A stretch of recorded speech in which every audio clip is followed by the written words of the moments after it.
le système de santé. C'est à lui que revient la responsabilité de délivrer, de stocker et également de préparer les médicaments. Vous l'avez compris, il s'agit du pharmacien qui est célébré à travers toute une journée. Mesdames, Messieurs, bonjour. C'est un nouveau numéro de Un jour, un événement qui démarre. Nous sommes le mercredi 25 septembre 2024 et l'événement du jour est la célébration de la journée mondiale du pharmacien. Et qui mieux qu'un pharmacien pour en parler? Il est déjà avec nous sur ce plateau, le docteur Billy Ndonfak, pharmacien. Bonjour docteur. Bonjour Mireille. Et bienvenue sur le plateau de Un jour, un événement. Merci. Alors, le docteur Billy Ndonfak est pharmacien d'officine. Alors, docteur Billy Ndonfak, c'est vrai que les Camerounais ne connaissent que les pharmaciens d'officine et pourtant, il y a plusieurs types de pharmaciens. Est-ce que vous pouvez revenir sur les différents types de pharmaciens et les métiers qui tournent autour, les métiers de la pharmacie et chacun avec sa spécificité? Merci. Merci déjà de nous avoir invités sur ce plateau. Le métier de pharmacien est multidisciplinaire. Oui. Donc, au-delà du traditionnel métier de pharmacien derrière le comptoir, le pharmacien d'officine. Tout le monde connaît? Oui, effectivement, le pharmacien s'inscrit dans plusieurs autres métiers. En l'occurrence, le pharmacien industriel, qui regroupe un ensemble de métiers qui va de la production du médicament, du marketing, de la biotechnologie, de la recherche et de la nutrition. Il y a le pharmacien hospitalier qui s'associe avec les praticiens hospitaliers pour la mise à disposition des médicaments sûrs et efficaces. Le pharmacien hospitalier aujourd'hui se veut d'être un élément, un atout indispensable dans la prise en charge holistique des patients au sein des formations sanitaires. Il y a le pharmacien de santé publique et on a aussi le pharmacien qui s'inscrit dans la biologie clinique. Le métier de pharmacien est autant divers. Nous pouvons citer une trentaine de métiers dans le domaine pharmaceutique. Et il faut dire que tous ces métiers-là, tous ces différents types de pharmaciens-là travaillent en synergie parce que le pharmacien qui travaille en laboratoire va forcément renvoyer les médicaments à celui de l'officine. Peut-être celui de l'officine va l'envoyer à celui de l'hôpital, au pharmacien d'hôpital. Et c'est essayer de bien nous expliquer pour que nous puissions comprendre. C'est quand même toute une journée qui est consacrée aux pharmaciens. C'est une chaîne multidisciplinaire. Le pharmacien d'officine a une chaîne terminale qui est initiée par le pharmacien industriel. Au-delà même du pharmacien de la recherche qui va développer de nouveaux médicaments. Et ensuite, ce médicament va être produit et envoyé dans des zones de distribution, répartition, qui enfin va arriver dans nos formations sanitaires et nos officines. Donc voilà une chaîne qui met en exergue plusieurs domaines de pharmacie. Oui. Maintenant, le pharmacien hospitalier ou le pharmacien clinicien, celui qui n'est pas encore implémenté à suffisance au Cameroun, mais le pharmacien clinicien, c'est celui-là qui s'inscrit au chevet du malade au sein de l'équipe médicale pour participer à la sécurisation des soins pharmaceutiques et la qualité de médicaments qui sera prodiguée aux malades.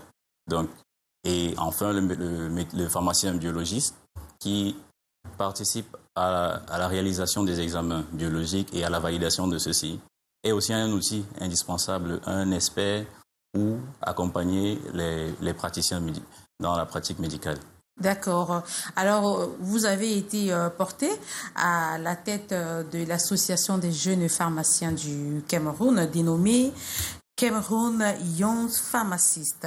Vous en êtes le président. Et quel est le but recherché par cette association-là? Alors, le but de cette association, premièrement, c'est d'abord de donner aux jeunes pharmaciens les qualités de leadership et de développement associatif. Donc, ce n'est pas juste de mobiliser les pharmaciens dans le domaine de la pharmacie, mais c'est développer le jeune pharmacien dans tous les aspects de sa vie et principalement afin d'être un outil assez précieux pour le domaine de la pharmacie. Aujourd'hui, nous avons le CYP, l'année prochaine, va fêter ses 10 ans.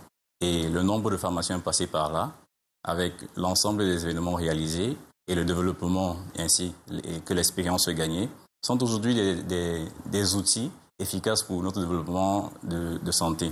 Et nous aussi, les jeunes pharmaciens, nouvellement inscrits au CYP, nous attendons de nous... C'est quoi le CYP? Cameroun Young Pharmacist, qui regroupe l'ensemble de jeunes pharmaciens camerounais. D'accord. Alors, c'est toute une journée aujourd'hui qui est consacrée aux pharmaciens. Docteur Billing Donfack, quelles sont les activités que vous avez menées? Est-ce que vous avez organisé des activités pour cette journée? Est-ce qu'il y a des activités qui sont en train de se dérouler en ce moment? Alors, au sein du CYP, nous avons décidé de mener des activités de sensibilisation, d'éducation et de pharmatalk auprès de nos jeunes cadets dans les lycées et collèges. Notamment, nous sommes du côté du lycée de Niala pour sensibiliser déjà sur le métier du pharmacien aux plus jeunes afin qu'ils découvrent un métier passionnant. Parce que ce n'était pas le cas avec vous? Pas nécessairement. Nous avons découvert le métier du pharmacien une fois entré. Donc, nous voulons partager cela à nos jeunes confrères et aussi profiter de cette minute pour les éduquer sur les domaines de santé publique, l'utilisation des drogues, la mauvaise utilisation des pilules contraceptives. Le pharmacien aussi sera là d'éducateur. Et aujourd'hui, nous avons ciblé cette jeunesse-là qui est enclin soit à rentrer dans le bon ou le mauvais côté. Nous voulons apporter notre part sur le domaine de la santé pour essayer de prévenir beaucoup de choses chez ces jeunes. Et on sait que les drogues qui sont des médicaments, on peut le dire ainsi, ça dépend de quel usage vous en faites, sont tellement aujourd'hui utilisées par les jeunes et peut-être ce sera l'occasion de passer le bon message à l'occasion de cette célébration de la Journée mondiale du pharmacien. Alors, Dr Billing Donfack, ce n'est plus un secret, la couverture santé universelle est en place depuis quelques mois déjà au Cameroun et de nombreux Camerounais se posent la question de savoir si le médicament sera toujours accessible et sécurisé. Merci particulièrement pour cette question. Si on veut revenir sur le discours du président de la République du 31 décembre 2017, oui.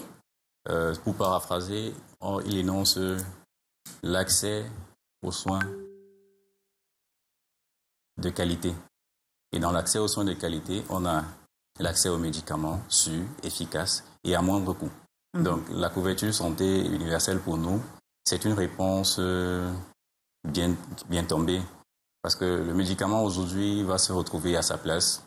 Cela va permettre la sécurisation du circuit de médicaments et ainsi enlever le médicament non seulement des circuits illicites et lutter contre les médicaments de qualité inférieure.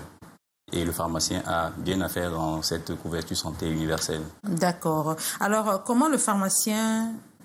Vous dites que le pharmacien a bien à faire dans cette couverture santé universelle. Quelle est même la contribution du pharmacien camerounais aujourd'hui en ce qui concerne la santé mondiale?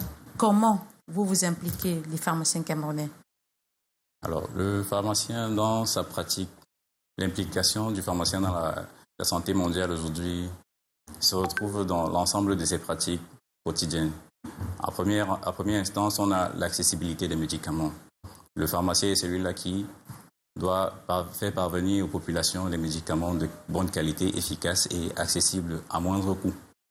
Ça, c'est le premier aspect du pharmacien dans la contribution à la santé mondiale. Ensuite, on a le rôle du pharmacien dans l'éducation et la sensibilisation.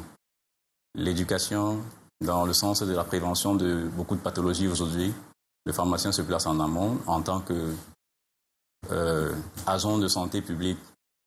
Le pharmacien, lui aussi, s'inscrit dans le cadre de la prise en charge des pathologies non transmissibles et l'accompagnement. Parce qu'une fois que le médicament est délivré, il faut s'assurer que l'accompagnement soit fait. Et en aval, lorsque tout est bien fait, on participe à l'éducation thérapeutique des patients. On promouvoit les qualités de vie très, très saines pour éviter beaucoup de pathologies chroniques demain. Alors, je rappelle à nos téléspectateurs que vous êtes pharmacien, jeune pharmacien, qui en ce moment est pharmacien d'officine, donc officie dans une officine qu'on appelle communément les pharmacies.